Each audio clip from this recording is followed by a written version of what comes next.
দেশনেত্রী বেগম খালেদা জিয়া আমাদের মাঝে নাই, পৃথিবী থেকে তিনি চলে গেছেন। তার মৃত্যুতে 7 দিন ব্যাপী বাংলাদেশ জাতীয়তাবাদী দল বিএনপি শোক পালন করবে।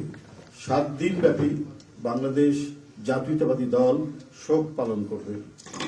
কেন্দ্রীয় কার্যালয় সহ দেশের সকল কার্যালয়, সকল দলীয় কার্যালয়ে 7 দিন ব্যাপী কালো পতাকা উত্তোলন করা হবে। 7 দিন ব্যাপী কালো পতাকা উত্তোলন করা হবে।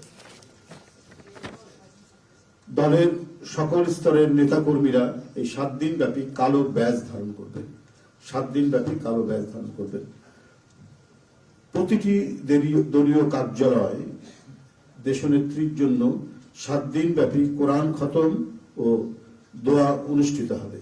কোরআন খতম ও দোয়া মাহফিল অনুষ্ঠিত হবে।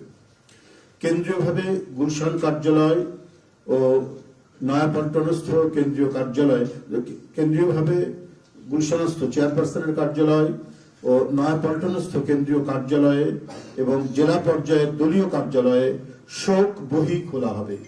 যারা গণ্যমান্য ব্যক্তি আছেন সেই শহরের এবং আরো যারা মনে করেন বিভিন্ন রাজনৈতিক দলের নেতৃবৃন্দ, সেই শোক বহিতে তারা মন্তব্য করবেন এবং স্বাক্ষর করবেন।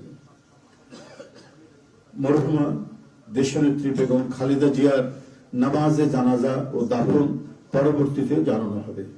মরহুমা দেশনেত্রী বেগম খালেদা জিয়ার নামাজে জানাজা ও দাফন পরবর্তীতে জানানো হবে। এই ছিল কর্মসূচি। ধন্যবাদ আপনাদের সবাইকে।